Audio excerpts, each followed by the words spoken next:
मेरा आज का विषय है सर्वनाम। सर्वनाम का शाब्दिक अर्थ होता है सबके लिए नाम, यानी कि व्याकरण में कुछ ऐसे शब्द होते हैं जो किसी भी नाम के लिए प्रयोग किए जाते हैं। वाक्य में बार बार नाम का प्रयोग करने से वाक्य उबाऊ तथा अस्पष्ट हो जाते हैं। इसलिए व्याकरण में नाम के स्थान पर सर्वनाम का प्रयोग किया जाता है। जैसे कि राम मेरा मित्र है, राम प्रत्येक दिन विद्यालय जाता है, राम प्रत्येक शाम को खेलता है।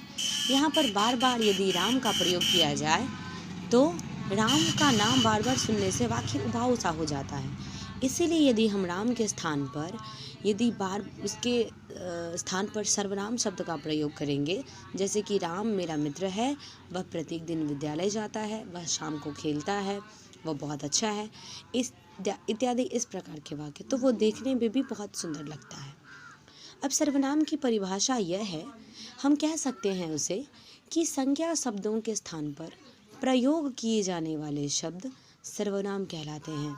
जैसे कि मैं, तुम, वह, वे, ये इत्यादि। तो ये सारे जो हैं वो सर्वनाम शब्द कहलाते हैं, क्योंकि इनका प्रयोग संज्ञा के स्थान पर किया जाता है। अब सर्वनाम के भेद। सर्वनाम के 6 भेद होते हैं। सर्वनाम के 6 भेदों में से पहला है पुरुषवाचक सर्वनाम, दूसरा है निश्चयवाचक सर्वनाम, तीसरा है अनिश्चयवाचक सर्वनाम, प्रश्नवाचक सर्वनाम, संबंधवाचक सर्वनाम और निजवाचक सर्वनाम। ये सर्वनाम शब्द जो हैं वो सर्वनाम शब्द के ही परिवार से आते हैं, यानी कि सर्वनाम शब्द के परिवार में 6 सदस्य हैं, जो कि इनके भागों में बटा जाता है। सबसे पहला है हमारा भेदों में से पहला है पुरुषवाचक सर्वनाम। पुरुषवाचक सर्वनाम जो है, सबसे पहला है पुरुषवाचक सर्वनाम, यानी कि जिन सर्वनाम शब्दों का प्रयोग वक्ता के लिए, श्रोता के लिए, वक्ता यानी कि बोलने वाला, श्रोता यानी कि सुनने वाला, तथा किसी अन्य के लिए किया जाए, वे पुरुषवाचक सर्वनाम कहलाते हैं। पुरुषवाचक सर्वनाम ऐसे सर्वनाम हैं जो वक्ता बोलने वाला, श्रोता सुनने वाला तथा तीसरा व्यक्ति जिसके बारे में बात की जाती है, उसको हम उस सारे प्रकार के जो शब्द होते हैं जिनके लिए प्रयोग किए जाते हैं उसे हम पुरुषवाचक सर्वनाम कहते हैं। जैसे कि मैं खुश हूँ, तो इसमें मैं, तुम बीमार हो यानी कि तुम, वह मोटा नहीं है यानी कि वह, तो मैं, तुम और वह, ये तीनों शब्द जो हैं वो पुरुषवाचक सर्वनाम कहलाते हैं। अब सर्वनाम के पुरुषवाचक सर्वनाम के 3 भेद होते हैं। पुरुषवाचक सर्वनाम के 3 भेदों में से पहला उत्तम पुरुष, मध्यम पुरुष और अन्य पुरुष। ये तीनों जो हैं वो उसी पुरुषवाचक सर्वनाम के तीनों भेद होते हैं। सबसे पहला है उत्तम पुरुष। पहला है उत्तम पुरुष। उत्तम पुरुष यानी कि वक्ता अपने लिए जिन सर्वनाम शब्दों का प्रयोग करता है वे उत्तम पुरुष कहलाते हैं। उत्तम पुरुष सर्वनाम कहलाते हैं, जो कि पुरुषवाचक सर्वनाम का पहला भेद होता है। जैसे कि इसमें केवल वक्ता अपने लिए प्रयोग करते हैं। जैसे कि मैं यदि किसी सर्वनाम शब्द का प्रयोग खुद के लिए करूँगी तो वो शब्द सारे उत्तम पुरुष हो जाएंगे। जैसे कि मैं, मेरा, हम, हमारा, हमने, मैंने, और उसमें एक वचन और बहुवचन दोनों आ सकता है। उसके ठीक बाद होता है मध्यम पुरुष।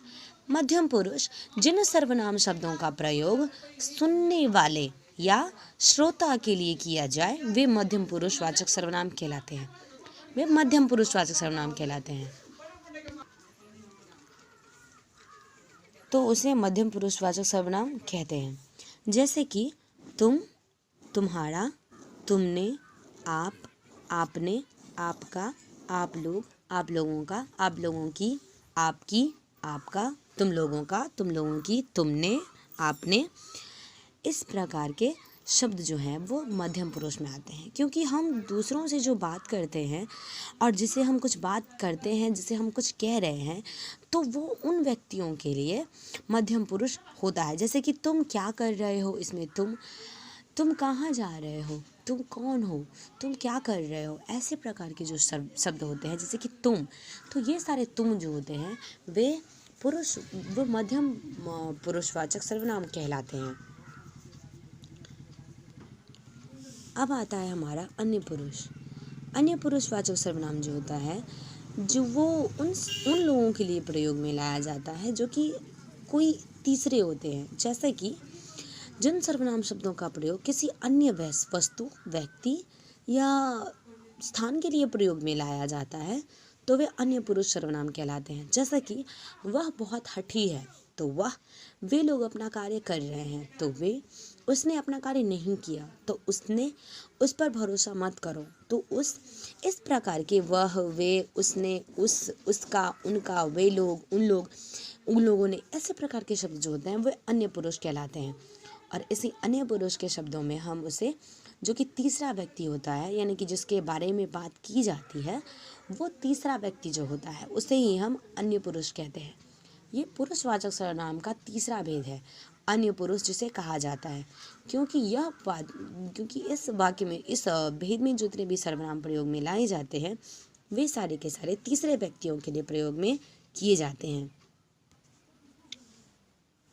अब सर्वनाम शब्द के भेदों में दूसरा है निश्चयवाचक सर्वनाम। वह था पुरुषवाचक सर्वनाम, अब है निश्चयवाचक सर्वनाम। निश्चयवाचक सर्वनाम में जिन सर्वनाम शब्दों में से किसी निश्चित, यानी निश्चित व्यक्ति, प्राणी, वस्तु या स्थान का बोध हो। निश्चित का अर्थ होता है कि जिसके बारे में हमें पूरी ठोस जानकारी रहती है कि हाँ ये चीज़ इतना ही है। हम गिनती के साथ या किसी चीज़ों के बारे में निश्चित रूप से बता सकते हैं कि ठोस सबूत के साथ कि हाँ ये व्यक्ति वही है या ये वही है। तो ऐसे शब्दों में हम निश्चयवाचक सर्वनाम का प्रयोग करते हैं। जैसे कि यह मेरा विद्यालय है, तो इसमें यह मेरा विद्यालय है, तो यह एक निश्चित वक्त शब्द का प्रयोग कर रहा है। वे मेरे दादाजी हैं, तो वह सिद्धार्थ की बहन है, तो वह, इसमें यह, वे और वह, इतने सारे जो सर्वनाम शब्द हैं वे निश्चयवाचक सर्वनाम कहलाते हैं। अब आते हैं हमारा तीसरा अनिश्चयवाचक सर्वनाम। अनिश्चयवाचक सर्वनाम यानी कि जिन सर्वनाम शब्दों से किसी निश्चित व्यक्ति, प्राणी, वस्तु या स्थान का बोध न हो, यानी कि जिसमें निश्चितता का कोई बोध ही नहीं होता है, कोई ठोस सबूत ही नहीं रहता हमारे पास जिससे कि हम ये पता कर सके कि हाँ ये कोई निश्चित है भी या नहीं। जैसे कि बाहर कोई खड़ा है, तो कोई, हमें उसके बारे में कोई जानकारी है नहीं कि ये कौन है, कहाँ से आया है, कितना है, क्या है, तो इसीलिए हम उसमें आशंका जताते हुए ये कह सकते हैं कि बाहर कोई खड़ा है। दूध में कुछ गिरा है, तो कुछ, किसी ने मेरी कलम ले ली, तो मुझे नहीं पता कि मेरी कलम किसने चुराई है, किसने ले ली है, तो हम ये कहेंगे कि किसी ने। तो ये सारे शब्द जो हैं वो हो जाते हैं अनिश्चयवाचक सर्वनाम के भेद, अनिश्चयवाचक सर्वनाम के उदाहरण। अब उसके बाद है चौथा प्रश्नवाचक सर्वनाम। प्रश्नवाचक सर्वनाम यानी कि जिन सर्वनाम शब्दों का प्रयोग किसी व्यक्ति, प्राणी, वस्तु या स्थान के बारे में प्रश्न पूछने के लिए किया जाए वे प्रश्नवाचक सर्वनाम कहलाते हैं। यानी कि इसमें हम, जिसे हम क्वेश्चन वर्ड कहते हैं, वो जो वर्ड होता है, वो जो शब्द होते हैं वे प्रश्नवाचक सर्वनाम होते हैं। क्यों? क्योंकि उसका प्रयोग हम किसी भी व्यक्ति, वस्तु या स्थान के बारे में प्रश्न करने के लिए प्रयोग में लाते हैं। जैसे कि बाहर कौन खड़ा है, तो कौन, इस डब्बे में क्या है, तो क्या, तुम कहाँ रहते हो, तो कहाँ, तुम क्या कर रहे थे, कहाँ, क्या, मैं कब जाऊँगा, कब, ऐसे व्यक्तियों के समान में ये कलम कहाँ रखी है, तो कहाँ, ऐसे शब्दों में हम कहाँ, कौन, क्या, कितना, किसने, किसी को, किसको, ये इतने सारे जो शब्द होते हैं वे प्रश्नवाचक सर्वनाम कहलाते हैं। प्रश्नवाचक सर्वनाम कहलाते हैं क्योंकि इसमें प्रश्न पूछे जाने का बोध होता है, वो भी वस्तु, व्यक्ति, स्थान या जानवर के बारे में, तो इसे हम प्रश्नवाचक सर्वनाम कहते हैं। अब उसके बाद आता है हमारा संबंधवाचक सर्वनाम। सबसे महत्वपूर्ण यही होता है संबंधवाचक सर्वनाम। संबंधवाचक सर्वनाम यानी कि जो सर्वनाम शब्द वाक्य में प्रयुक्त अन्य सर्वनाम शब्दों से संबंध होने का बोध कराए, यानी कि ये जो शब्द होते हैं वे किसी भी, यानी कि अन्य सर्वनाम शब्दों से किसी भी वाक्य में सर्वनाम का प्रयोग जो होता है वो दूसरे सर्वनाम या संज्ञा शब्दों से संबंध को बताने के लिए प्रयोग में लाया जाता है, उसे हम संबंधवाचक सर्वनाम कहते हैं। जैसे कि जैसी करनी, वैसी भरनी, उसमें जैसी और वैसी, ये सारे जो हैं वो संबंधवाचक सर्वनाम है। जो परिश्रम करेगा वह सफल ज़रूर होगा। तो जो और वह ये सारे संबंधवाचक सर्वनाम हैं। जहाँ जाओ वहाँ सबको प्रसन्न रखो।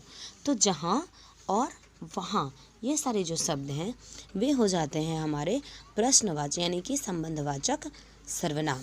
अब उसके बाद है अंत में निजवाचक सर्वनाम।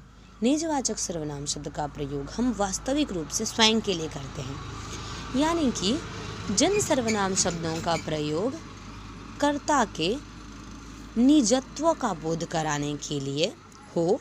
निजत्व का अर्थ होता है निजी, जो अपना हो, स्वयं का हो, उसके लिए यदि प्रयोग में लाया जा रहा है तो वे निजवाचक सर्वनाम कहलाते हैं। निजवाचक सर्वनाम यानी कि जो स्वयं के लिए प्रयोग है। जैसे हम कहते हैं कि रहने दो, मैं ये कार्य खुद कर लूँगा। रहने दो, वह स्वयं चला जाएगा, वह अपने आप कर सकता है। ऐसे प्रकार के जो शब्द होते हैं जिससे हमें कर्ता के बारे में ये पता चलता है कि वह स्वयं वो उस कार्य को कर सकता है, तो उसे हम ये निजवाचक सर्वनाम कहते हैं। जैसे कि मैं अपना कार्य स्वयं कर सकता हूँ या करता हूँ। सभी अपने अपने घर चले गए तो वह अपने आप कार्य कर लेगा, तो अपने आप। ये सारे जो शब्द होते हैं वे निजवाचक सर्वनाम शब्द होते हैं। इन्हें ही हम निजवाचक सर्वनाम शब्द कहते हैं, क्योंकि ये स्वयं के लिए प्रयोग में लाया जाता है। अब कुछ पुरुषवाचक सर्वनाम जो होते हैं, निश्चयवाचक सर्वनाम, अनिश्चयवाचक सर्वनाम, संबंधवाचक सर्वनाम या प्रश्नवाचक सर्वनाम या निजवाचक सर्वनाम, इन सर्वनाम शब्दों का एक वचन और बहुवचन होता है, वो भी कारक के आधार पर।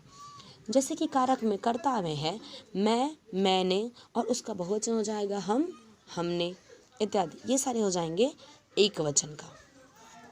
तो इसे ही हम इसी प्रकार हर एक कारक में बदला जाता है इसको। अब है, यही था सर्वनाम।